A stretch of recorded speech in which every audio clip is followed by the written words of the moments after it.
بسم اللہ الرحمن الرحیم الحمدللہ رب العالمین مالک یوم الدین صراط المستقیم غیر المغضوب علیہم ولا الضالین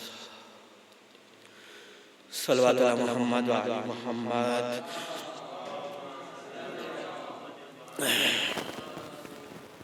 اعوذ باللہ من الشیطان الرجیم بسم اللہ الرحمن الرحیم الحمدللہ الذی خلق الانسان وعلمہ البیان وشرفہ علی سائر الحیوان بالنطق والبیان وشرفنا وکرمنا علی السابقۃ بالتصدیق والایمان وهو احسن الخالقین ثم الصلاة والسلام على اشرف الانبیاء والمرسلین آنی ابو القاسم محمد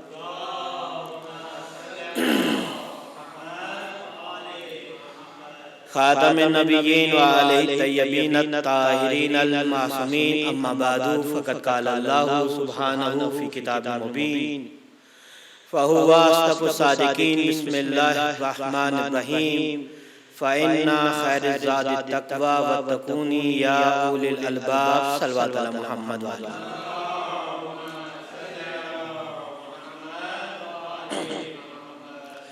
عزیزان گرامی ساتویں آقا مولا کی شب شہادت ہے، شب جمعہ ہے، شب توبہ ہے، شب مغفرت ہے۔ ان تمام تر مناسبتوں کو دیکھتے ہوئے کچھ عرائض آپ کی خدمت میں پیش کرنے ہیں، اگر سننے کے لیے آباد ہے تو مل کے ایک صلوات دیا کر لیجیے۔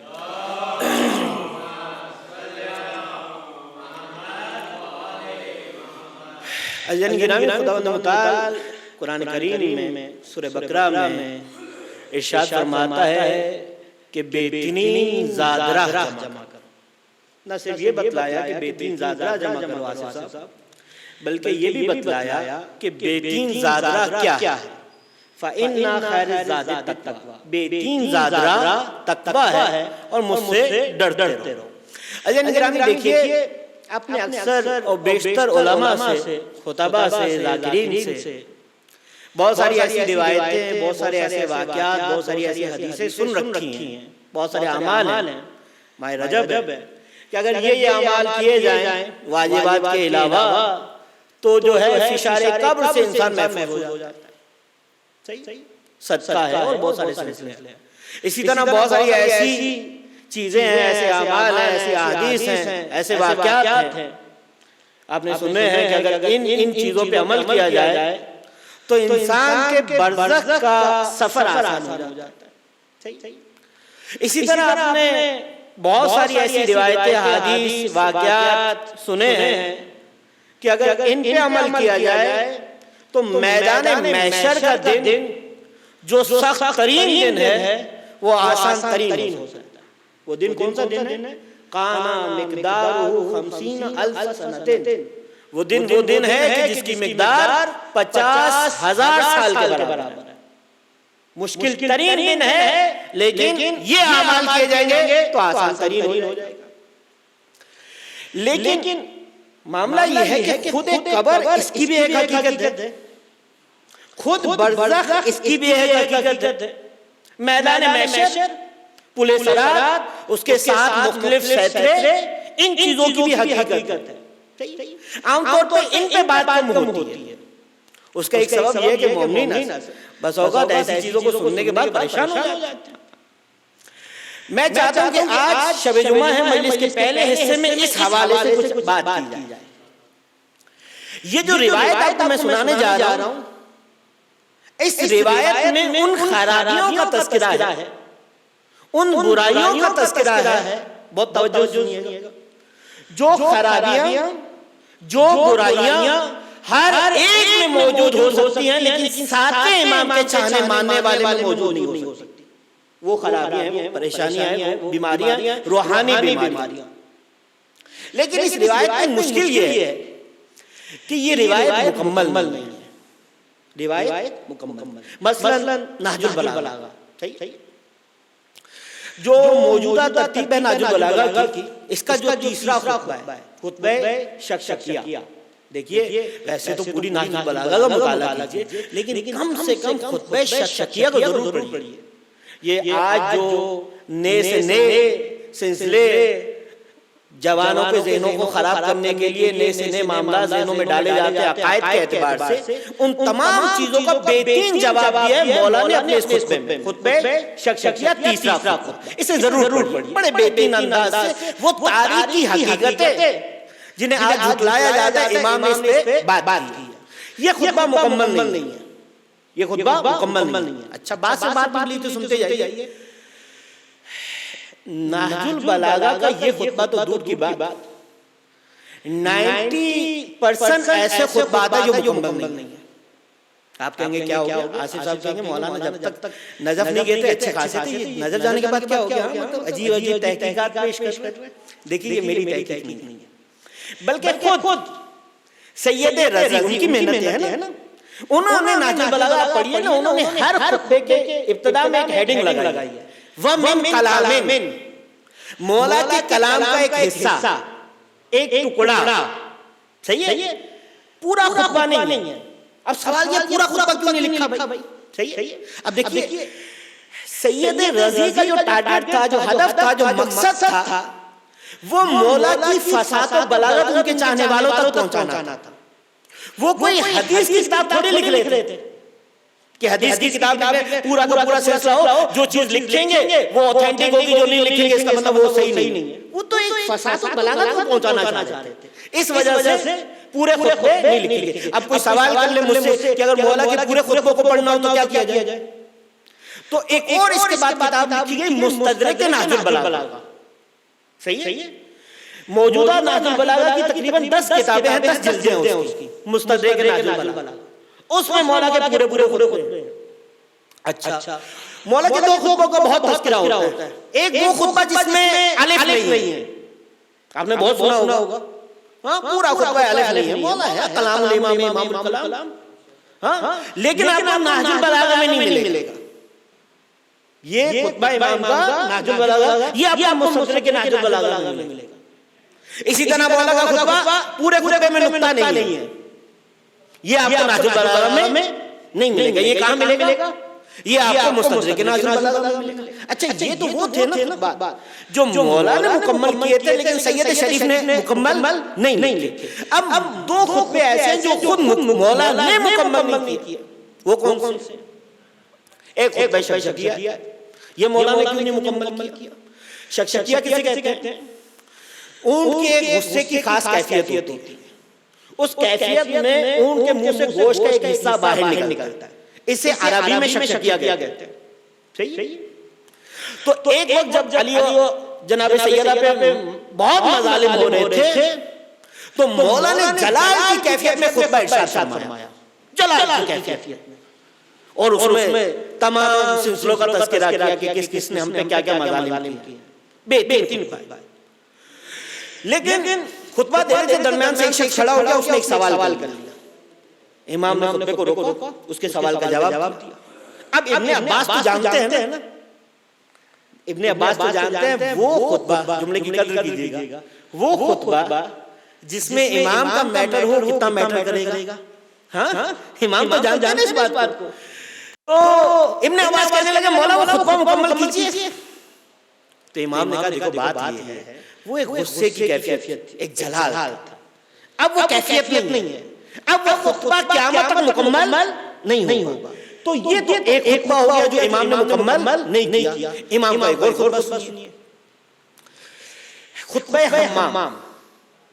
یہ امام کے چاہنے والے نام کیا ہے؟ حمام۔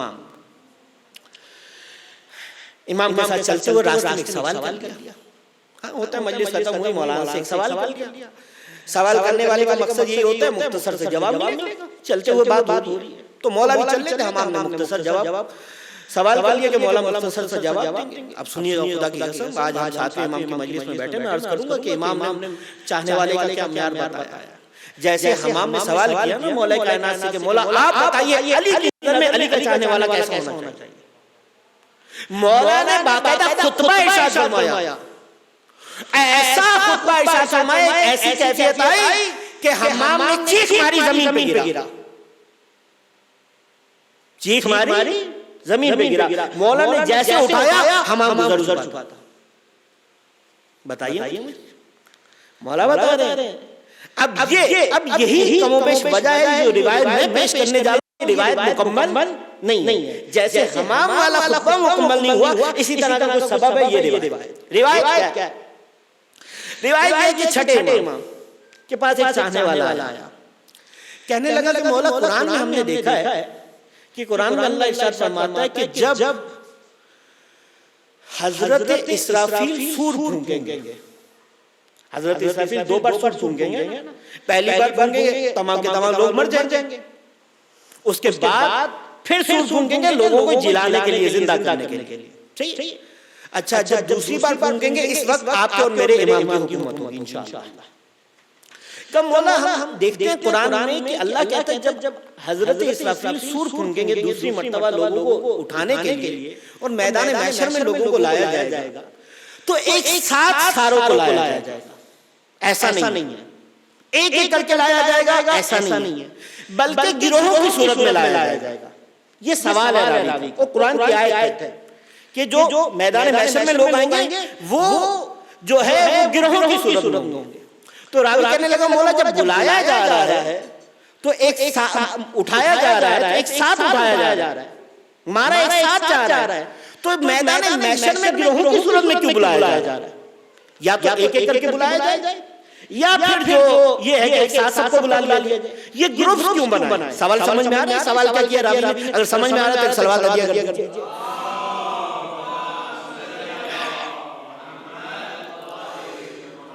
کب مولا یہ گروپس کی صورت میں میدان محشر میں لوگوں کو کیوں لایا جائے؟ یہ ایک ساتھ لایا جائے یا الگ الگ کر کے بلایا جائے؟ جیسے سوال کیا امام فرمانے لگے دیکھو بات یہ ہے یہ جو گروہوں کی صورت میں لوگوں کو بلایا جائے گا یہ ان کے اعمال کی وجہ سے بلایا جائے گا. روایت سنیں گا شب جمعہ ہے، ساتھ امام کی مناسبت کو ذہن میں رکھ کے روایت سنیں گا انشاءاللہ. مولا فرماتے ہیں لوگوں کو ان کے اعمال کی وجہ سے بلایا جائے گا. پھر امام فرمانے لگے سنو جو پہلا گروہ بلایا جائے گا میدان محشر میں، چھٹے امام سے روایت ہے، جو پہلا گروہ بلایا جائے گا بلانے کے بعد انہیں کھڑا نہیں کیا جائے گا، بٹھایا نہیں جائے گا، بلکہ انہیں لٹا دیا جائے گا.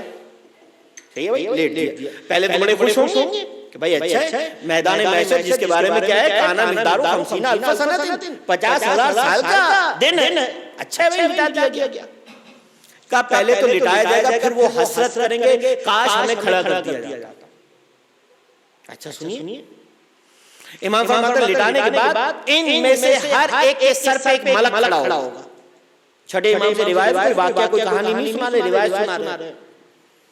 ہر آدمی کے سر پہ ایک ملک کھڑا ہوگا، اس ملک کے ہاتھ میں ایک کامل پہاڑ ہوگا. ان اللہ علی کل شیء قدیر، اللہ چاہے کسی کو کتنا اختیار دے دے. اور وہ کامل پہاڑ اس پہلے گروہ میں شامل ہر فرد کے سر پہ مارا جائے گا. کیا سبب ہے بعد میں آئے گا، چھٹے امام بتائیں گے انشاءاللہ، اور پھر ساتھ امام بھی بتائیں گے اس متعلق. سر پہ مارا جائے گا. چھٹے امام فرماتے ہیں جیسے اس گروہ کے ہر فرد کے سر پہ وہ کامل پہاڑ لگے گا، ان کے جسم ہڈیاں گوشت ختم ہو جائے گا، فقط ایک چیخ نکلے گی. وہ چیخ جب دوستوں کو ذبح کیا جاتا ہے تو چیخ نکلتی ہے. راوی کا سوال کہ مولا یہ ایک بار ہوگا؟ امام نے کہا نہیں، کانا مقدار 50,000 سنۃ، یہ دن 50,000 سال کا دن ہے. جیسے اس طرح کی کیفیت ہوگی پھر خدا کہے گا کن فیکون، معاملہ صحیح ہو جائے گا، پھر یہ عمل ہوگا اور 50,000 سال تک ہوتا رہے گا. امام فرمانے لگے اچھا یہ کیفیت ہے. پھر امام کہتے ہیں اس کے بعد دوسرا گروہ لایا جائے گا، بعد میں ان کا سبب بتایا جائے گا کس کو کس وجہ سے عذاب دیا جا رہا ہے. اچھا امام فرماتے ہیں اس کے بعد دوسرا گروہ لایا جائے گا. سنیے گا اب دیکھیے جو لٹایا جاتا ہے اس کی 2 کیفیت ہے، ایک تو بالکل سیدھا، ایک ہے کروٹ کے بل لٹانا. دوسرے گروہ کو کروٹ کے بل لٹایا جائے گا. ملائکہ نے ہاتھ پیر پکڑے ہوئے ہیں ہر فرد کے، شیشے لوہے کو پگھلا کے ان کے کانوں میں ڈالا جا رہا ہے. جب کان جل جاتے ہیں تو پھر کان صحیح ہو جاتا ہے کن فیکون اور دوبارہ یہ عمل ہوتا ہے. مولا کب تک ہوگا؟ کانا مقدار 50,000 سنۃ. پھر مولا کہتے ہیں اس کے بعد ایک تیسرا گروہ لایا جائے گا. اب دیکھیے آپ نے سنا ہوا ہے نا کہ وہ ایک بادشاہ اکبر تھا، اس نے اپنی ایک کنیز انارکلی کی کو دیوار میں چنوا دیا دیواروں میں. اب یہ لکھنے والے لکھتے ہیں لیکن محققین اس کو مانتے نہیں ہیں. لیکن محققین کی کون سنتا ہے؟ وہ کہتے ہیں نا غلط العوام صحیح، عوام کا غلط بھی صحیح ہوتا ہے. لیکن خدا کی قسم یہ دیواروں میں چنوا دینے کے واقعات اگر پڑھنے سننے ہو نا تو کس بادشاہ نے کس اپنی کنیز کو کیا سزا دی تھی اسے چھوڑیے، ذرا بغداد کی دیواریں دیکھیے کتنے سادات کے ساتھ ہارون رشید نے کیا ظلم و ستم کیا تھا. آپ کو پتہ چلے گا یہ دین کتنے خون بہا جانے کے بعد ہم تک پہنچا ہے. یہ معاملہ اتنا آسان نہیں ہے. اچھا اس ہر گروہ میں مرد بھی شامل ہے، عورت بھی شامل ہے. کہ مولا اس کے بعد تیسرا گروہ لایا جائے گا. مولا فرما رہے ہیں چھٹے تیسرا گروہ لایا جائے گا. ان میں سے ہر فرد کے دائیں بائیں آگے پیچھے ایک دیوار بنا دی جائے گی. دیوار اس کی ہائٹ کے برابر ہوگی جو ہائٹ ہے اس کی، اور دیوار ایسی دیوار ہوگی، اگلی دیوار سینے کے ساتھ لگ رہی ہوگی، پچھلی پشت کے ساتھ لگ رہی ہوگی، دائیں بائیں والی دیواریں بھی جسم کے ساتھ لگ رہی ہوں گی. اور دیواریں کس کی ہوں گی؟ لوہے کی، لکڑی کی، کاغذ کی دیواریں ہوں گی. اور اس میں جو آدمی ہوگا مرد ہے یا عورت وہ چیخ کے کہے گا کہاں جاؤں، میرے آگے بھی آگے پیچھے بھی دائیں بھی بائیں بھی. اور خدا کی قسم یہ جو معاملہ ہے یہ کافر مشرکوں کا معاملہ نہیں ہے، یہ مومنین کی بات ہو رہی ہے. چھٹے امام فرما رہے ہیں کافر مشرک کی بات ہی نہیں ہے. آگے سنیے پھر امام فرماتے ہیں اس کے بعد ایک چوتھا گروہ لایا جائے گا. کیفیت کیا ہے؟ کچھ ملائکہ ہیں ان کے ہاتھوں میں لوہے اور آگ کی کینچیاں ہیں، وہ ان کے جسموں کو کاٹ رہے ہیں، اور وہ کٹا ہوا گوشت جو انسان کے جسم سے کٹا ہے وہ انہیں کھلایا جا رہا ہے اور زبردستی کھلایا جا رہا ہے. اور یہ کام کب تک ہو رہا ہے؟ چھٹے امام فرماتے ہیں کانا مقدارو 50 الف سنۃ. پھر امام کہتے ہیں اس کے بعد پانچواں گروہ لایا جائے گا. اس کی کیا کیفیت ہے؟ اس کا کیا عذاب ہے؟ امام فرماتے ہیں اس کے ساتھ معاملہ یہ ہوگا کہ ایک ایسی زنجیر جو آگ کی شدت کی وجہ سے اس قدر سرخ ہو جائے گی، ایسی آگ، ایسی شدت ہے آگ کی، اسے سر پیر تک اسے باندھا جائے گا. اور کب تک بندہ رہے گا؟ کانا مقدارو 50 الف سنۃ، 50,000 سال تک. پھر امام فرماتے ہیں چھٹا گروہ لایا جائے گا. کیا کیفیت ہے، کیا عذاب ہے، کیا سلسلہ ہے؟ امام نے خاص طرح کی جڑی بوٹی کا نام لیا. اگر کوئی بونٹی کا اسٹوڈنٹ بیٹھا ہے علم طب کا، بہت ساری چیزیں ہیں، ہر علوم کے اپنے اپنے معاملات ہیں. اب دیکھیے یہ جو پودوں کا معاملہ ہے نا، اس میں ہوتا یہ ہے کہ جن علاقوں میں بارش کم ہوتی ہے وہاں جو پودے ہوتے ہیں ان پہ کانٹے ہوتے ہیں تاکہ وہ پانی کو اپنے اندر جذب کر لیں. اور جن علاقوں میں بارش زیادہ ہوتی ہے تو وہاں کانٹے نہیں پتے ہوتے. امام نے روایت میں خاص طرح کی جھاڑی کا نام لیا. اس کا خاصا یہ ہے کہ اس پہ اتنے کانٹے ہوتے ہیں. امام فرماتا اگر وہ ہاتھ پہ رکھ کے اسے کھینچا جائے تو ہاتھ زخمی ہو جائے گا، بے شمار کانٹے پیوست ہو جائیں گے ہاتھ سے. کہ وہ جھاڑی اس چھٹے گروہ میں سے ہر فرد کی آنکھوں پہ رکھی جائے گی اور شدت سے اسے کھینچا جائے گا. آنکھ کا معاملہ کتنا حساسیت والا ہوتا ہے، ذرا سی کوئی چیز چلی جائے جان نکل جاتی ہے. اور وہ ایسی کہ آنکھ ختم ہو گئی، جان نکلنے لگی ہے. اور ایک بار نہیں ہوگا، بار بار ہوگا، 50,000 سال تک ہوتا ہے. پھر امام فرماتے ہیں اس کے بعد ساتواں گروہ لایا جائے گا. صحیح ہے؟ کیا کیا جائے گا اس کے ساتھ؟ امام فرماتے ہیں ان کے لیے بڑا اچھا سلسلہ ہے. ان کے لیے دسترخوان بچھائے جائیں گے. اچھا بھائی دسترخوان پہ کیا ہوگا؟ فاسٹ فوڈ ہوگا، باربیکیو ہوگا، کیا ہوگا؟ امام فرماتے ہیں 3 طرح کے کھانے رکھے جائیں گے. اب دیکھیے روایت کے جملے ممبر سے پڑھ رہا ہوں، معاف کیجیے گا. نجس جانور کتا ہے، وہ مر جاتا ہے تو اس سے بدبو آنے لگتی ہے. آپ نے مشاہدہ کیا ہوگا. ایک وقت ایسا آتا ہے کہ اس پہ کیڑے رینگنے لگتے ہیں. امام نے کہا وہ مرا ہوا کتا جس پہ کیڑے رینگ رہے ہیں وہ رکھا جائے گا. اسی طرح ایک اور نجس جانور، اس کی بھی کیفیت یہ جب مر جائے کیڑے رینگ رہے ہوں وہ رکھا جائے گا، اور بڑے بڑے پتھر رکھے جائیں گے. یہ 7واں گروہ.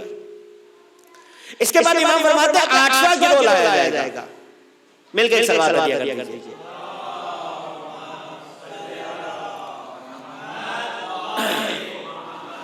اس کے بعد امام فرماتے ہیں چھٹے امام کے 8واں گروہ لایا جائے گا. اچھا بھائی، جیسے امام نے 8ویں گروہ کی بات کی، آگے کوئی ہے ہی نہیں. کس کو سنا؟ آپ بولیں گے اسی کو سنا ہے نا جو اب تک سن رہا تھا ساری باتیں.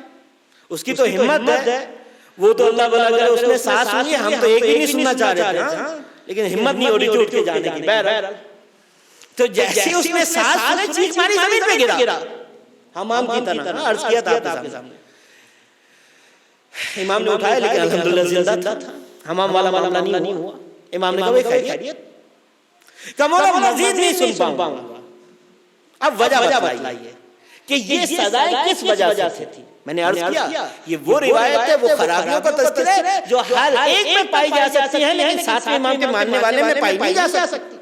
اب سنیے گا اور ذرا آپ اپنا تقابل کیجیے گا، میں اپنا کروں گا. کیا ہمارے اندر یہ خرابیاں تو نہیں؟ اگر ہیں تو آج کی مجلس میں معافی مانگیں امام سے. امام باب الحوائج ہے. کہ مولا بس وجہ بتائیے. اب سنیے گا. پہلا گروہ کون سا تھا؟ آصف صاحب. ہاں تم ان کے لیے صلوات دیا دیجیے. صلی اللہ علیہ محمد. واہ، اب مومنین پریشان ہو گئے، ایسے باری آتی رہی. بہرحال امام فرماتے ہیں وہ پہلا گروہ کہ جنہیں زمین پہ لٹایا گیا ہے اور بھاری بھرکم پتھر ان کے سر پہ مارا جا رہا ہے، جس ہڈیاں گوشت ختم ہو جاتا ہے، گوسفند کس طرح ایک چیخ زمین منہ سے نکلتی ہے، اور ایک بار نہیں ہوگا 50,000 سال تک ہوتا رہے گا. کہ مولا سبب کیا تھا؟ کہ یہ وہ لوگ تھے جو نماز کو حقیر سمجھتے تھے، نماز نہیں پڑھتے تھے. بہت سارے پڑھتے بھی تھے تو احسان کر کے پڑھتے تھے. اب آ گیا وقت تو پڑھنی پڑے گی، چلے 2-4 کام نپٹا لیں، پڑھ لیں گے. 12 بجے تک وقت ہوتا ہے مثلا. یہ وہ لوگ تھے جو نماز نہیں پڑھتے تھے یا نماز کو حقیر سمجھتے تھے. یاد ہے نا آپ کو چھٹے امام کا جملہ، وصیت کا جملہ. دیکھیے عام مومن کی وصیت اس کی بڑی اہمیت ہے. حجت خدا چھٹا امام جس کے نام پہ ہمارا فقہ ہے، ہمارا مذہب ہے، کہ ہر ایک کو ہماری شفاعت نصیب ہوگی. خدا کی قسم اس کے واسطے کوئی شفاعت نہیں ہے جو نماز کو حقیر سمجھے. یہ وہ لوگ تھے نماز کو حقیر سمجھتے تھے، کوئی ان کے لیے معافی نہیں. اب یہ بتائیے نماز کا حکم کافروں کے لیے، مشرکوں کے لیے یا مومنین کے لیے؟ تو یہ مومنین کی بات ہو رہی ہے نا. کہ یہ پہلا گروہ تھا. اور خدا کی قسم ہم جس امام کی مجلس کے لیے بیٹھے ہیں، 7ویں امام، ان کی نماز کی کیفیت کیا ہوتی تھی؟ ملائیے ذرا چیزوں کو. امام ایک مرتبہ نماز پڑھ رہے ہیں، سامنے دروازہ کھلا ہوا، امام اس کے سامنے نماز پڑھ رہے ہیں. ایک آدمی آیا، وہ ہوتا ہے نا بسا ہوا دین پڑھ لیا جائے تو بہت زیادہ ہو جاتا، بندہ امام کو سکھانے لگ جاتا ہے. ہمارے ہاں بھی 4 توضیح کے مسئلے پڑھ لیے تو پھر نجف سے آیا ہوا عالم سمجھ نہیں آتا، پتہ نہیں ٹائم ویسٹ کیا آپ نے، اس سے اچھا ہمارے پاس پڑھ لیتے آپ. تو نماز پڑھ رہے تھے امام، تو آدمی آیا اور آنے کے بعد کہنے لگا مولا آپ کو معلوم نہیں ہے کہ نماز دروازہ کھلا ہو اس کے سامنے نماز پڑھنے میں کراہت ہے، مکروہ ہے. امام نے کہا مکروہ کیوں ہے؟ وجہ تمہیں معلوم ہے؟ کہ کیوں مکروہ ہے؟ کہ مولا اس وجہ سے مکروہ ہے کیونکہ نماز اگر پڑھو گے دروازہ کھلا ہوا ہے، لوگ گزریں گے تو آپ کا دھیان اس طرف جائے گا. امام نے کہا میرا دھیان خدا کی جانب میں، میرا دھیان ادھر ادھر نہیں جا رہا. تو تمہارے لیے مکروہ ہوگا، میرے واسطے مکروہ نہیں ہے. دوسرا سبب، دوسرا گروہ کون سا تھا؟ جن کے کانوں میں سیسا ڈالا جا رہا ہے، کان جل رہے ہیں، اور یہ عمل 50,000 سال تک رہے گا. کہ یہ لوگ تھے جو موسیقی کو روح کی غذا قرار دیتے تھے. ہمارے ہاں تو بہت ساری خواتین ہیں نا جن کے متعلق کہا جاتا ہے یہ ترنم کی ملکہ تھی اور یہ اس چیز کی ملکہ تھی. یہ تو میدان محشر میں پتہ چلے گا کون کس کی ملکہ ہے. واقعا تو کہا یہ وہ لوگ تھے جو روح کی غذا قرار دیتے ہو. اب آئیے 7ویں امام کی کیفیت کیا ہے. ایک چاہنے والے نے جب دیکھا کہ امام کی قید ایسی ہے، امام کا زندان ایسا ہے کہ امام قیام کی حالت میں ہونے کے باوجود بھی رکوع کی حالت میں ہوتے ہیں. اس کے تعلقات تھے. جب اس نے زندان باند سے بات کی اور کسی طریقے سے امام کو ایک اور جگہ شفٹ کروا دیا جہاں آسانی تھی، امام چہل قدمی کر سکتے تھے، بیٹھ سکتے تھے، آرام کر سکتے تھے، آیا اور کہنے لگا مولا یہاں کافی بہتر سلسلہ ہے، آپ آسانی میں ہوں گے. خدا کی قسم جانتے ہیں 7ویں امام نے کیا فرمایا؟ وہاں مجھے جسمانی اذیت تھی، یہاں مجھے روحانی اذیت ہے. یہاں میرا روح تکلیف میں. مجھے جسمانی اذیت ہو میں برداشت کر لوں گا، لیکن میری روح کو اذیت ہو میں برداشت نہیں کروں گا. یہاں فقط ڈھول کی آواز میرے کانوں تک پہنچتی ہے اور میں اس کو پسند نہیں کرتا. اور مجھے بتائیے، اگر ساتویں امام کا ماننے چاہنے والا ہے، اپنے آپ کو مولا کا غلام کہتا ہے اور باقاعدہ اہتمام کر کے گانا سنتا ہے، تو کیا کیفیت ہوگی، کیا معاملہ ہوگا جوانوں کے لیے. تیسرا گروہ کون سا تھا؟ تیسرا گروہ ہے، کوئی بتائے گا کوئی مومن؟ ہاں، آگ کی دیواریں. امام نے فرمایا یہ وہ لوگ ہیں، وہ خواتین ہیں جو سر پہ مکنا و چادر نہیں کرتی تھی. ہاں، وہ عورتیں جو بہت زیادہ پڑھ لیا انہوں نے، جنہیں یہ مکنا چادر دقیانوسی معلوم ہوتا ہے. چادر کون کرتا، مکنا کون کرتا، وہ یہ نہیں کرتی تھی. یہ ان کی سزا. اب دیکھیں یہاں ایک سوال پیدا ہونا چاہیے. کسی مومن کے ذہن میں سوال آ رہا ہے، کیا سوال کرنا چاہیے؟ اب دیکھیں، ہم نے جب یہ روایت شروع کی تھی، ہم نے عرض کیا تھا ہر گروہ میں مرد بھی ہے، عورت بھی ہے. تو یہاں عورت کو یہ سزا ملے گی، مرد کو کیوں مل رہی ہے؟ سوال ہے نا. تو راوی نے فوراً سوال کیا، کہنے لگا مولا یہ عورتوں کی یہ سزا ہے کہ وہ پردہ نہیں کرتی تھی، تو آگ کی دیواریں ہیں میدان محشر میں، 50,000 سال تک وہ اس آگ میں مسلط رہیں گی. لیکن آپ تو کہنے ہیں ہر گروہ میں مرد بھی ہے، عورت بھی ہے. مرد کے لیے تو پردہ واجب نہیں ہے، مرد کو کیوں سزا ملے گی؟ سنیے گا، امام نے کہا اس میں وہ مرد بھی شامل ہوں گے جو اپنی مستورات کی بے پردگی پہ راضی ہوں. اگر بہن بیٹی مکنا چادر نہیں کر رہی، میری ذمہ داری ہے میں بولوں، ورنہ میدان محشر میرے ساتھ بھی یہی سلسلہ ہوگا کہ یہ وہ عورتیں ہیں اور وہ مرد ہیں جنہیں کچھ سمجھ میں نہیں آتا تھا. اور پھر دیکھیے امام حسین کا جملہ، امام کیا فرماتے ہیں؟ مولا حسین فرماتے ہیں مرد کی بے غیرتی کی علامت ہے کہ اس کے گھر کی مستور بغیر چادر و مکنا گھر سے باہر جائے. مولا حسین فرماتے ہیں. اچھا، پھر امام فرماتے ہیں چوتھا گروہ. امام فرماتے ہیں چوتھا گروہ وہ ہے ان کے جسموں سے گوشت کاٹ کاٹ کے انہیں کھلایا جا رہا ہے. اور کب تک کھلایا جائے گا؟ 50,000 سال تک. کہ مولا ان کا کیا گناہ تھا، کیا معاملہ تھا؟ امام فرمانے لگے ان کے 3 گناہ تھے. ذرا سنیے گا، ان میں 1-2 گناہ تو ایسے ہیں جنہیں ہم گناہ ہی نہیں سمجھتے، اور چھٹے امام کی نظر میں، ساتویں امام کی نظر میں یہ ایسے گناہ ہیں کہ جو یہ کرے گا میدان محشر میں کیا سزا ہے اس کے لیے کہ ملائکہ گوشت کاٹ کے انہیں کھلا رہے ہیں، 50,000 تک یہ سلسلہ رہے. کہ مولا 3 سبب کون کون سے گناہ ہیں؟ سنیے، امام نے فرمایا ان میں سے پہلا گناہ، ان میں سے اس گروہ میں سے ہر شخص ان 3 گناہوں میں سے کوئی ایک گناہ کرتا ہوگا. پہلا گناہ غیبت مومن. مومن کی غیبت، میں تو عام طور پہ کہتا ہوں کہ دیکھیے حالات بڑے سخت ہیں، بہت سارے معاملات سخت ہیں، لیکن اس کے باوجود بھی مسجد کا ایک احترام ہے، عزا خانے کا بہت احترام ہے. لیکن خدا کی قسم یہ وہ گناہ ہے کہ مسجد میں بھی ہوتا ہے، عزا خانے میں بھی ہوتا ہے. اور یہ ایسا سخت گناہ ہے کہ شراب کے ساتھ اسے ملایا گیا. جو گناہ شرابی کرتا ہے اس کے لیے جو روایتوں میں سختی ہے، ملامت ہے، وہی غیبت والے کے لیے ہے. اور یہ وہ گناہ ہے کہ فشار قبر کا سبب بنتا ہے غیبت. جو فشار قبر ہوتا ہے مومن پر، اس کے جو اسباب ہیں ان میں سے غیبت. تو کہا پہلا گناہ غیبت. دوسرا گناہ توہین مومن، مومن کا مذاق اڑانا. ہم تو اسے گناہ ہی نہیں سمجھتے. اب دیکھیے ساتویں امام کیا سمجھتا ہے، گناہ سمجھتے نہیں سمجھتے. ساتویں امام کا جملہ سنیے، ساتویں امام کی مجلس ہے، خدا کی قسم جملہ سنیے گا اور کوشش کیجئے اس جملے کو محفوظ کر لیں. ساتویں امام ایک مرتبہ خانہ خدا کو دیکھتے ہیں، اور دیکھنے کے بعد کیا کہتے ہیں؟ خانہ خدا کو دیکھتے ہیں اور دیکھنے کے بعد کہتے ہیں کہ اے خانہ خدا، تیرا مقام و مرتبہ بڑا بلند ہے، لیکن خدا کی قسم ایک مومن کا احترام، اس کی عزت تجھ سے زیادہ ہے. اللہ کے گھر کا جو احترام ہے ساتویں امام کی نظر میں اس سے زیادہ ایک مومن کا احترام ہے. تو آپ اندازہ لگائیے. اور تیسرا گناہ کہ یہ مومن پہ جھوٹی تہمت باندھتے ہیں کسی پہ ایک جھوٹا الزام لگا دیجئے. ہاں حسد ہے, کوئی سلسلہ ہے, وہ بہت ترقی کر گیا, آگے بڑھ گیا, کیا کیا جائے, کوئی الزام لگا دیجئے, زندگی خراب ہو جائے گی اور پھر اس کی سزا دیکھیے. پھر امام فرماتے ہیں اس کے بعد 5واں گروہ لایا جائے گا.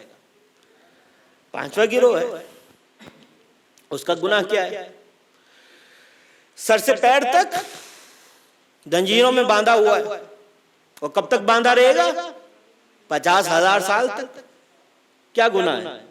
کہ یہ وہ لوگ ہیں جو حرام نشوں میں مبتلا ہیں. شراب ہے, دیگر لغویات ہیں, بہت ساری چیزیں ہیں, کہ جو وہ لوگ ہیں جو جنہوں نے زندگی برباد کر دی ان نشوں میں, یہ ان کی سزا ہے, یہ ان کے لیے سلسلہ ہے. پھر امام فرماتے ہیں 6واں گروہ وہ کون سا ہے؟ جن کی آنکھوں پہ عذاب مسلط ہے, آنکھیں ضائع ہو جاتی ہیں, پھر دوبارہ یہ سلسلہ ہوتا ہے اور یہ 50,000 سال تک معاملہ رہے گا. امام فرماتے ہیں ان میں وہ مرد شامل ہیں, وہ عورتیں شامل ہیں کہ جو حرام نگاہ ڈالتے تھے, چاہے وہ مرد ہو چاہے وہ عورت ہو, جو آنکھ کا زنا کرتے تھے, ان کے لیے یہ سزا ہے, میدان محشر میں ہوگی اور 50,000 تک یہ سلسلہ رہے گا. خدا کی قسم یہ کیسے ممکن ہے کہ 7ویں امام کا ماننے چاہنے والا ہو اور وہ اس طرح کا کام کرے؟ لیکن اگر کوئی کوتاہی کمی رہ گئی ہے تو آج کی مجلس بہترین ذریعہ ہے معافی کا. امام باب الحوائج ان کی بارگاہ میں خدا کو, مولا کو خدا کی بارگاہ میں وسیلہ بنایا جائے, گناہوں پہ معافی مانگی جائے, یہ ممکن نہیں ہے مولا معاف نہ فرمائے. مل کے ایک صلوات ہدیہ کر دیجیے.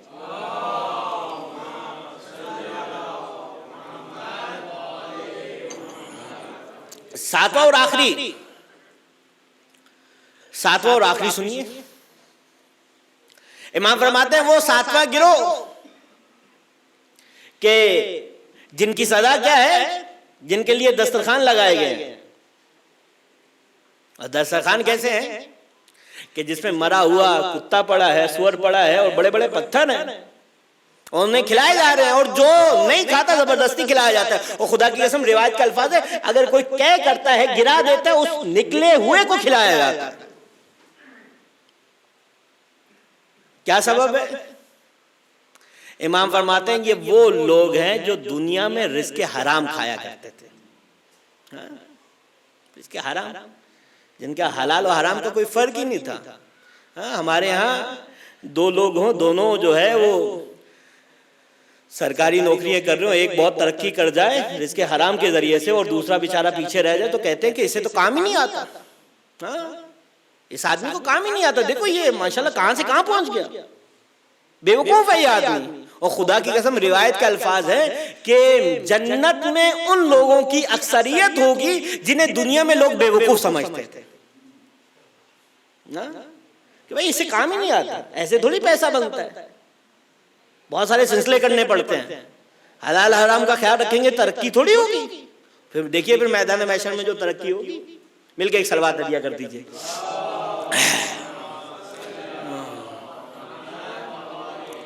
پھر دیکھیے خدا کی قسم یہ رزق کے کیا سلسلے ہیں. وہ ایک مشہور معاملہ ہے, آپ تک پہنچا ہوگا. کہتے ہیں کہ ایک بادشاہ تھا, اس کے پاس ایک صاحب آئے, کہنے لگے کہ بھائی میں پڑھا لکھا آدمی ہوں, جاب لیس ہوں, جاب چاہیے مجھے. تو بادشاہ سلامت کہنے لگے کہ بھائی جگہ تو نہیں ہے میرے پاس, ہماری بھی کیبنٹ دیکھیے کیسی بھری ہوئی ہے, اس کے ہاں بھی ایسا ہی ہوگا, تو میرے پاس جگہ تو نہیں ہے. تو وہ کہنے لگا نہیں بھائی مجھے جگہ چاہیے, جاب چاہیے, بہت پریشان. کہا کرو گے کیا؟ اگر تمہیں کام پہ رکھ لوں کیا کام کرو گے؟ کہا میں سجیشن دوں گا, پڑھا لکھا آدمی ہوں, دانشور ہوں, مشورے دوں گا. کہا اچھا. کہا بھائی یہاں میرے محل میں تو جگہ نہیں ہے, تم ایسا کرو میرا استبل سنبھال لو.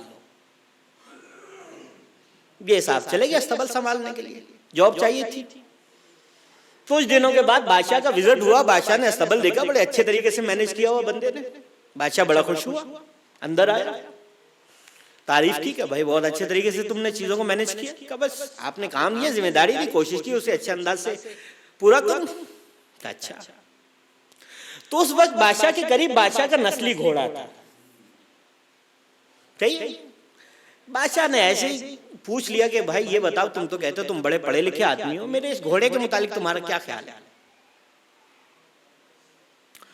تو وہ دانشور کہنے لگا بادشاہ سلامت کیسی بات کر رہے ہیں، بادشاہ سلامت ہے، آپ کا گھوڑا ہے بس کافی ہے، اس کی تعریف کے لیے یہی کافی ہے کہ آپ کا گھوڑا ہے۔ کہا نہیں پھر بھی بتا، کہا چھوڑیے بادشاہ سلامت، آپ ناراض ہو جائیں گے، خفا ہو جائیں گے۔ کہا نہیں بھائی بتاؤ، ہمارا حکم ہے، ہم بادشاہ ہیں۔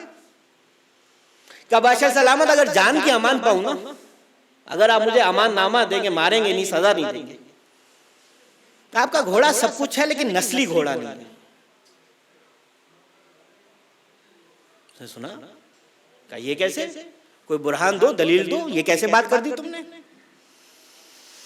اس نے ایک ٹیکنیکل بات کی، اور واقعاً جو گھوڑوں کے امور کے ماہرین ہیں وہ اس بات کو سیکنڈ کرتے ہیں۔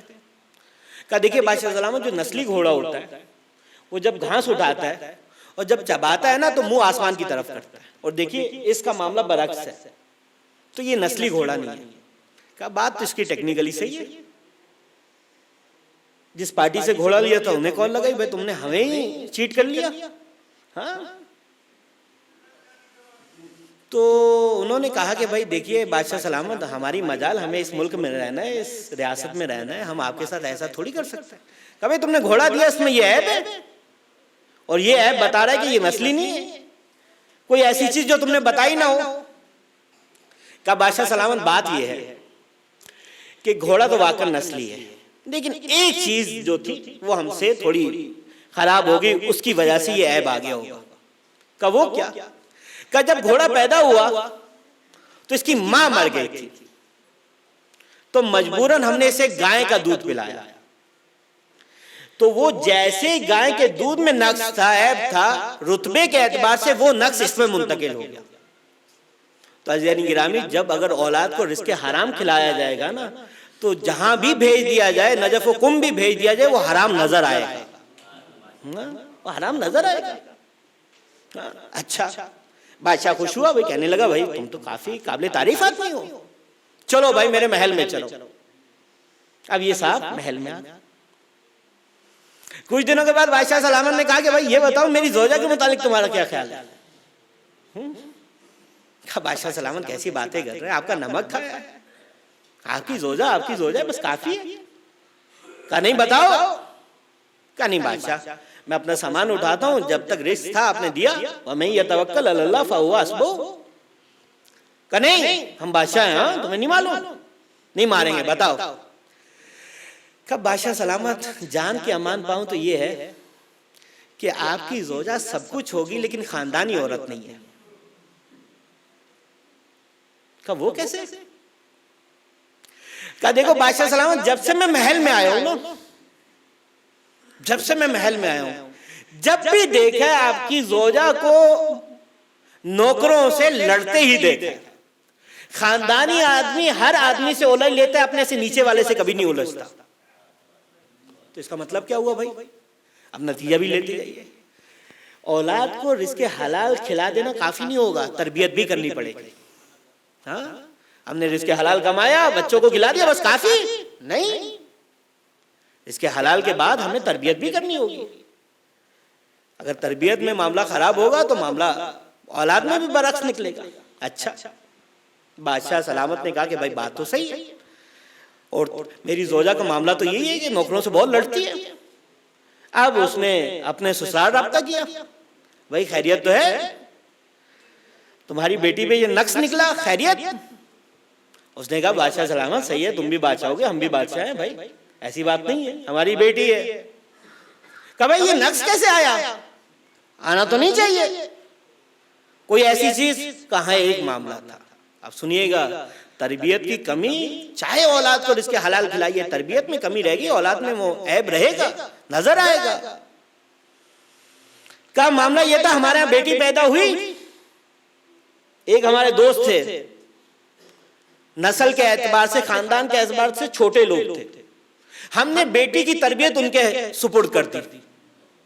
جیسے ہی اس چھوٹے خاندان نے، چھوٹے لوگوں نے ہماری بچی کی تربیت کی، وہ چھوٹی حرکتیں بچی میں منتقل ہو گئی۔ تو تربیت بڑی ہے۔ بادشاہ نے کہا بھائی بات تو صحیح ہے، معاملہ آگے بڑھا۔ اب جیسے پہلا مسئلہ بادشاہ نے حل کیا تھا نا، اس دانشور نے، اونٹ والا، گھوڑے والا، تو بادشاہ نے اسے ایک دمبا دیا تھا تحفے میں. جب اس نے زوجہ والا مسئلہ حل کیا تو بادشاہ نے ایک بیل پکڑا دیا. کچھ دنوں کے بعد بادشاہ کہنے لگا بھئی سب چھوڑو، تم نے گھوڑے کے متعلق بتا دیا، تم نے میری زوجہ کے متعلق بتا دیا، سب بتاؤ، سب چھوڑو، یہ بتاؤ میرے متعلق تمہارا کیا خیال ہے. یہ حیران پریشان، جاؤں تو کہاں جاؤں. کہ بادشاہ سلامت، بس چھوڑیے، بس صحیح ہے، آپ کافی ہو گیا، آپ کو بتا دیا، زوجہ کے متعلق بتا دیا، گھوڑے کے متعلق بتا دیا، بس چھوڑیے آپ. کہا نہیں بھائی بتاؤ، امان دے، کچھ نہیں کریں گے. بات تم بڑی دلیل والی کرتے ہو اس لیے ہم مطمئن ہیں، صرف بات نہیں کرتے، ساتھ میں برہان بھی ہوتے. کہا بادشاہ سلامت دیکھیے بات یہ ہے، اگر آپ نے امان دے ہی دی ہے، سزا نہیں دیں گے. تو معاملہ یہ ہے کہ آپ مجھے سب کچھ لگتے ہیں، سب کچھ لگتے ہیں، لیکن آپ مجھے کسی بادشاہ کی اولاد نہیں، کسی قصاب کی اولاد لگتے ہیں.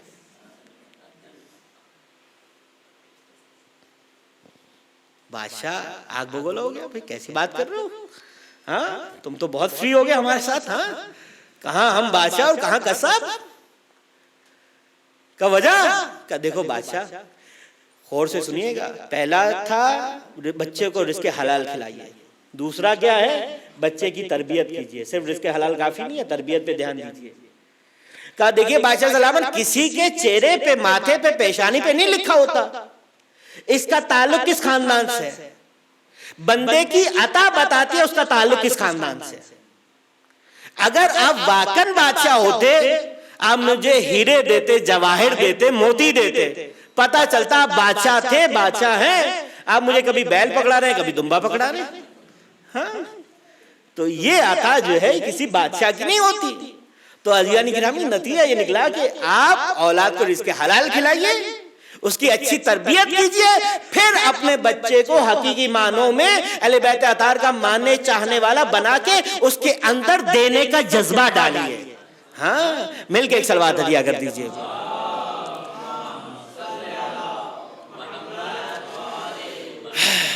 اس کے اندر دینے کا جذبہ ڈالیے، پھر جا کے سلسلہ مکمل ہوگا. خدا کی قسم یہ دینے کا سلسلہ کیسا ہے.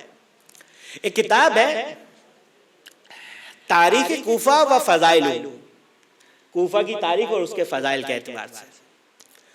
صاحب کتاب لکھتے ہیں کہ کوفہ میں ابتدا میں جہاں مسلمان رہتے تھے، یہودی رہتے تھے، عیسائی رہتے تھے، وہیں پارسی بھی رہتے تھے. بزرگ جانتے اپنے بچوں کے لیے اشارہ کرتے، دنیا کا سب سے غلیظ ترین مذہب پارسی مذہب کو قرار دیا گیا ہے.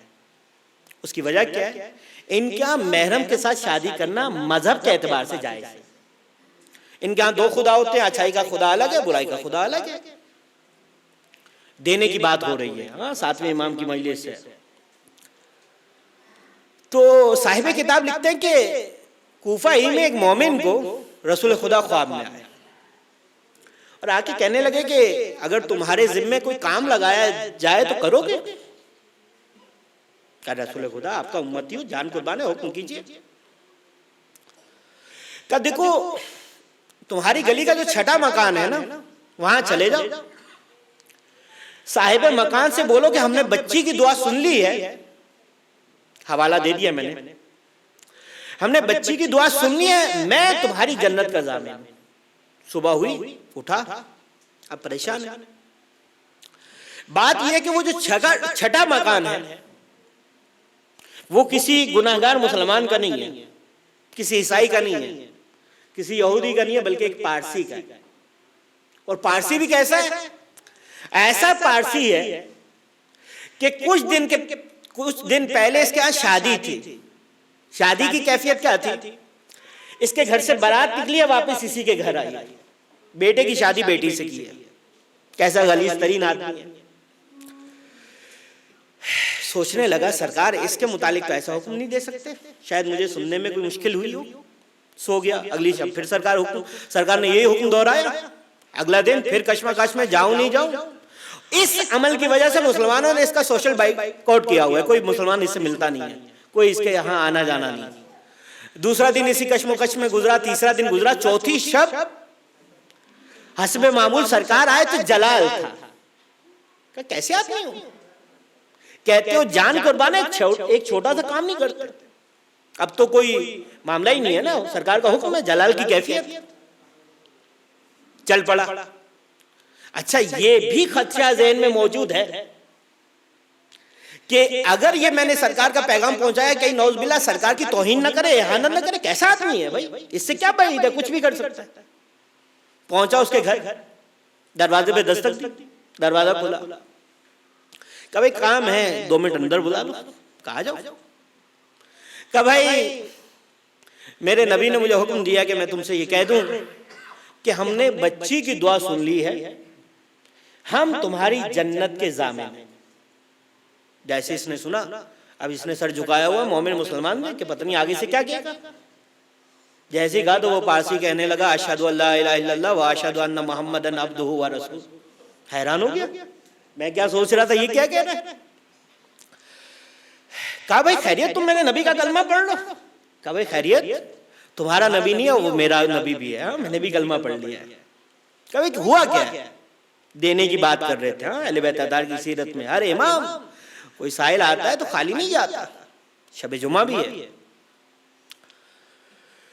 کہا بھائی بات یہ ہے کہ میرے برابر میں ایک مسلمان رہتا ہے, اس کا انتقال ہو گیا, اس کی بیوہ ہے, اس کے کچھ بچے ہیں چھوٹے, ہمارا آنا جانا نہیں ہے, اور اس فعل کی وجہ سے ویسے مسلمانوں کے پاس آنا جانا ہمارا ختم ہو گیا. کچھ دن پہلے میرے ہاں شادی تھی, تم جانتے ہو. اچھا پارسیوں کے متعلق ملتا ہے کہ یہ ابتدائی اسلام سے ہی بہت پیسے والے رہے.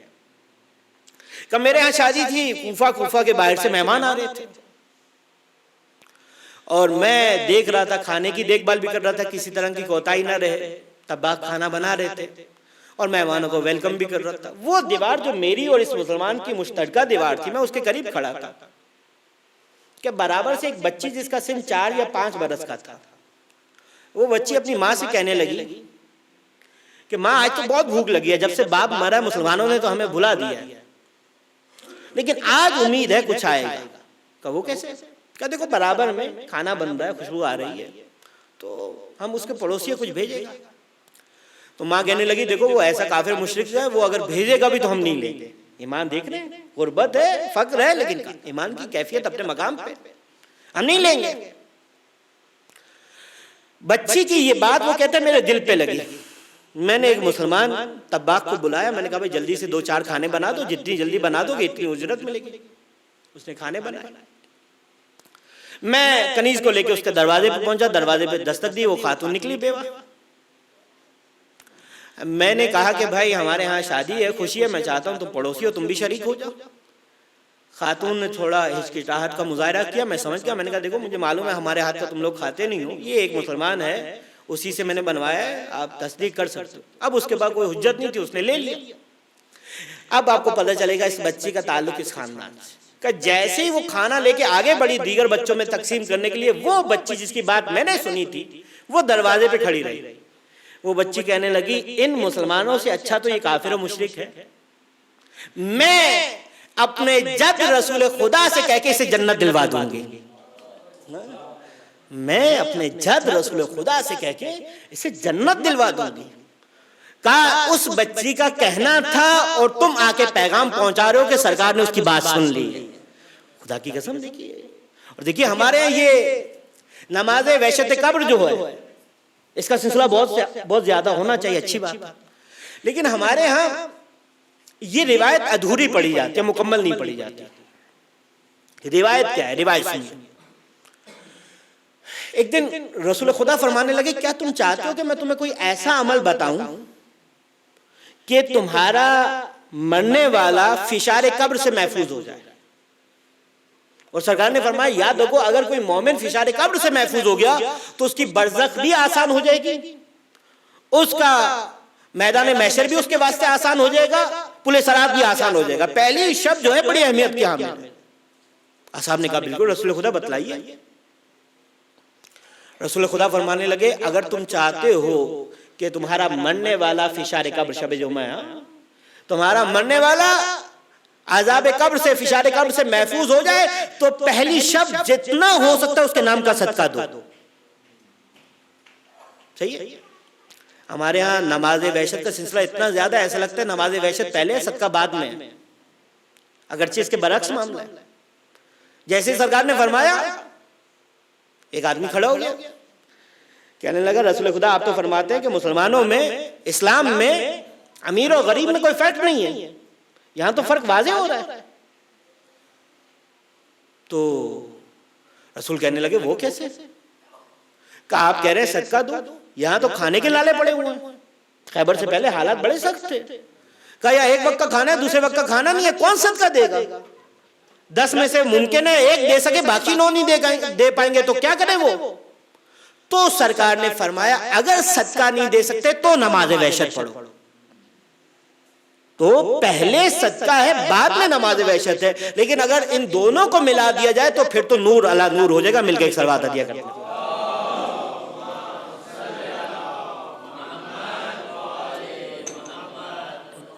عزیزان گرامی، خدا کی قسم دیکھیں یہی پیغام ہے ساتویں امام کی سیرت کا، کہ اپنے اولاد کو رزق حلال کھلایا جائے، ان کی اچھی تربیت کی جائے، ان کے اندر دینے کا جذبہ ڈالا جائے، تاکہ وہ حقیقی معنوں میں ہمارا ماننے چاہنے والا بنے۔ اور ابتدا میں جو روایت عرض کی، 7 خرابیاں، 7 وہ گناہ جو ہر آدمی میں پائے جا سکتے ہیں، لیکن اہل بیت اطہار کا چاہنے والا بالخصوص آج کی شب کے اعتبار سے 7ویں امام کے چاہنے والے میں نہیں ہو سکتی۔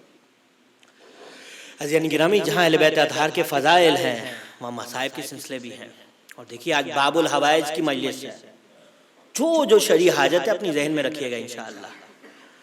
کوئی قرض میں ہے، کوئی مالی تنگی میں مبتلا ہے، کوئی اولاد کے اعتبار سے پریشان ہے، کوئی بیماری کے اعتبار سے پریشان ہے، کسی طرح کی کوئی بھی مشکل ہے، اس یقین کے ساتھ گریہ کیجیے گا خدایا تیری بارگاہ میں اس کا واسطہ جو 14 برس تک زندان میں رہا۔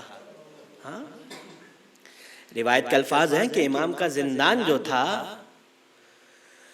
4 برس تک تو ہر آدمی نے لکھا ہے، اہل سنت نے بھی لکھا، 14 برس، 19 برس، 24 برس تک کی روایت ملتی ہے۔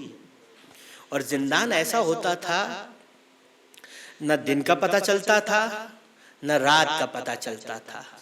امام جب قیام میں ہوتے تھے تو رکوع کی کیفیت ہوتی تھی۔ خدا کی قسم کیا مصیبت ہے اہل بیت اطہار کی۔ آج دیکھیے آج کی شب تک لاکھوں اہل بیت اطہار کے چاہنے والے، 40 کے بعد سب سے زیادہ تعداد جو عراق میں جمع ہوتی ہے وہ 25 رجب کو جمع ہوتی ہے، اس کے جنازے میں جمع ہوتی ہے، اس کا ماتم کرنے کے لیے جمع ہوتی ہے جس کا جنازہ 4 مزدوروں نے اٹھایا تھا، وہ بھی اجرت لے کے اٹھایا تھا۔ خدا کی قسم گریہ کریں گے۔ دیکھیے پنجتن کے جنازوں کی کیفیت بڑی سخت ہے، بڑی سخت کیفیت ہے۔ جانتے ہیں نا پنجتن میں پہلا جنازہ رسول خدا کا جنازہ ہے۔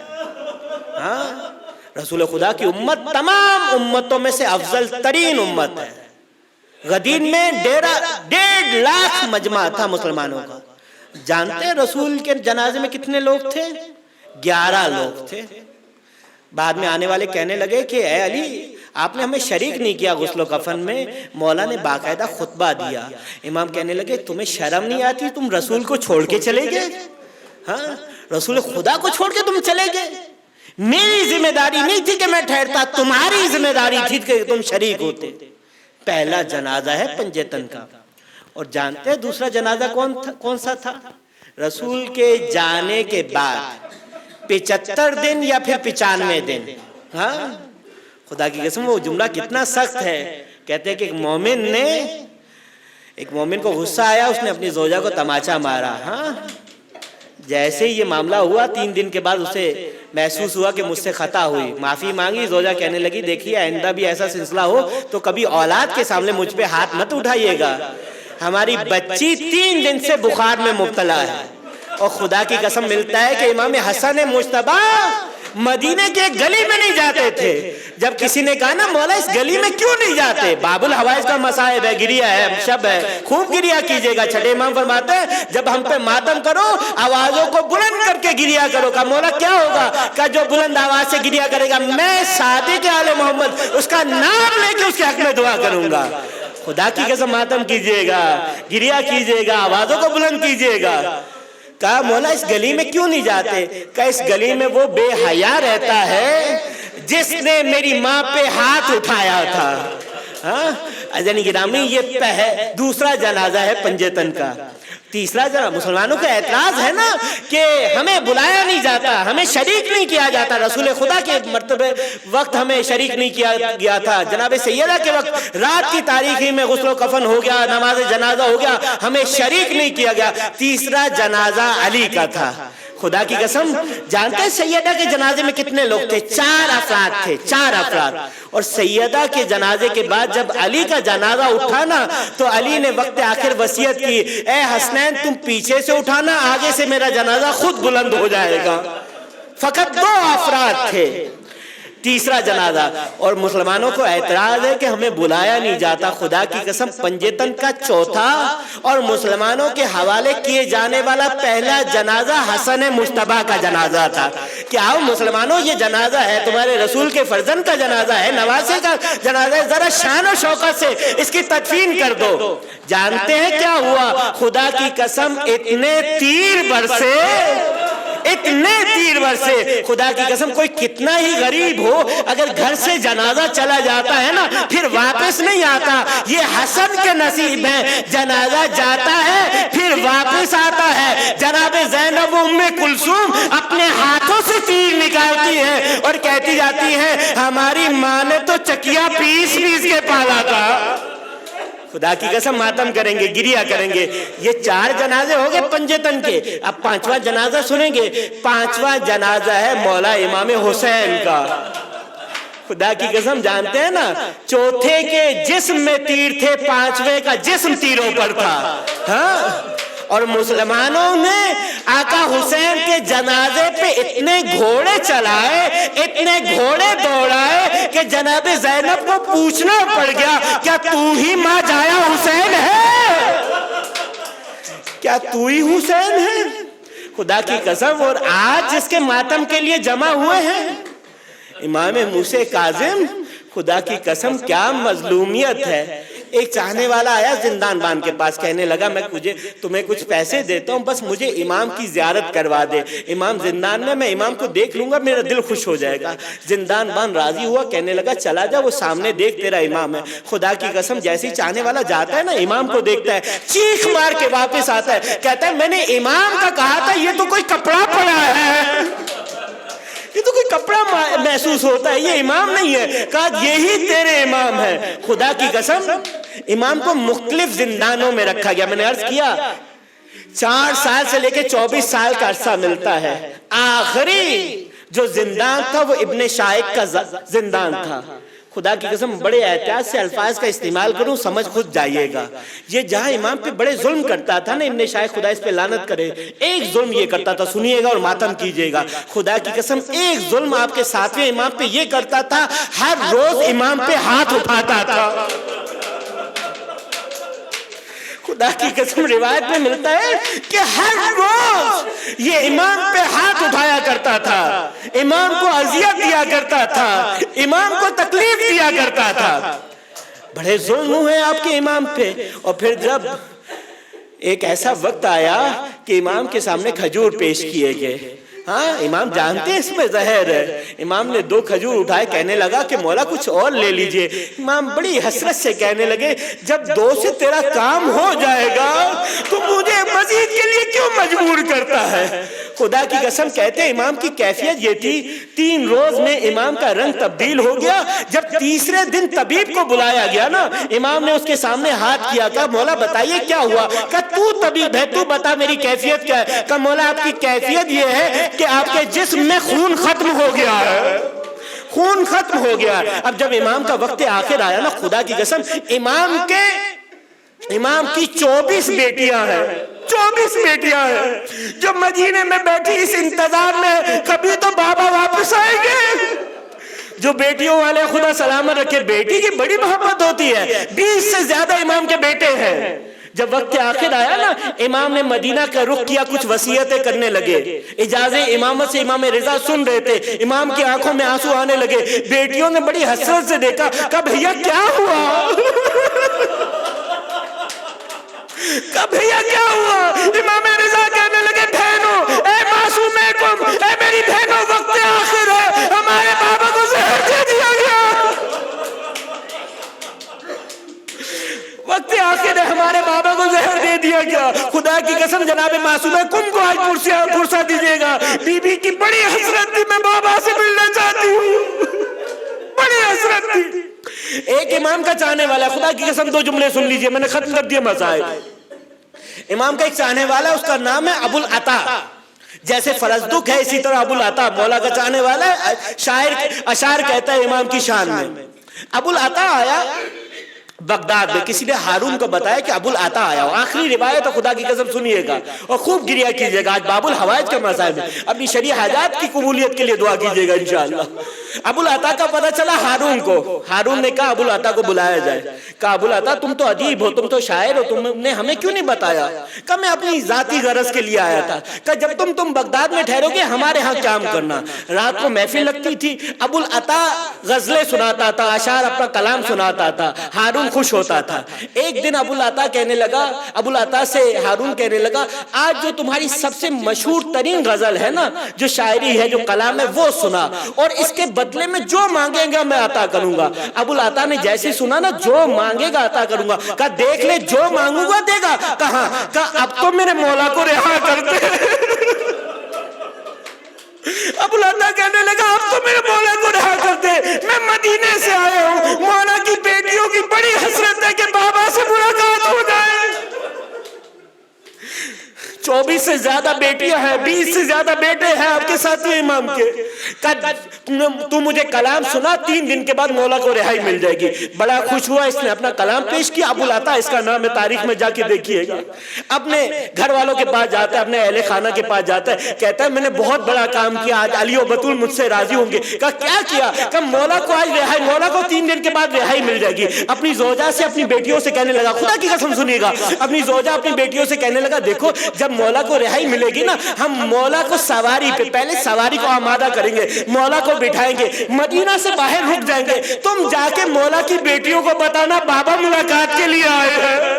میں جاؤں گا امام رضا ان کے بھائیوں کو بتاؤں گا کہ مولا آ گئے, مولا بڑے خوش ہوں گے, ان کی بیٹیاں بڑی خوش ہوں گی. اب خدا کی قسم تیسرے دن جا کے زندان کے باہر بیٹھ گیا کہ آج مولا کو رہائی ملے گی. ظہر کا وقت گزر گیا لیکن مولا کو رہائی نہ ملی. زندان باندھ سے کہنے لگا مولا کو رہائی نہ ملی, ہارون کا حکم ہے مولا کو رہا کر دے. کہا بھی انتظار کرو, مغرب کا وقت ہو گیا, ابھی مولا کو رہائی نہ ملی. پھر دوبارہ جاتا ہے کہ زندان باندھ تو رہا کیوں نہیں کرتا؟ کہا تھوڑا انتظار کرو, خدا کی قسم مغرب کا وقت گزرا, اب مولا کی رہائی ہوئی ہے. جانتے کیفیت کیا ہے؟ ایک تخت ہے, ایک تخت ہے, اوپر غریب کا لاشا پڑا ہوا ہے, 4 مزدوروں نے اٹھایا ہوا ہے, زنجیر جس میں اقدس میں پیوست ہو گئے. کسی نے کہا اب تو زنجیروں کو کھول دو. کہا ہم کیسے کھولیں, زنجیر جسم میں اتر گیا. فَسَيَعْلَمُ الَّذِينَ ظَلَمُوا أَيَّ مُنْقَلِبٍ يَنْقَلِبُونَ. خدایا ہمارے اس قلیل سے عمل کو اپنی بارگاہ میں منظور و مقبول فرما. خدایا جو کہا جو سنا اس پہ عمل کی توفیق عطا فرما. خدایا ہماری پہلی آخری سب سے اہم ترین دعا ہمارے وقت کے امام کے ظہور میں تعجیل فرما, ہمیں ان کے ساتھیوں میں شمار فرما. ماتم حسین.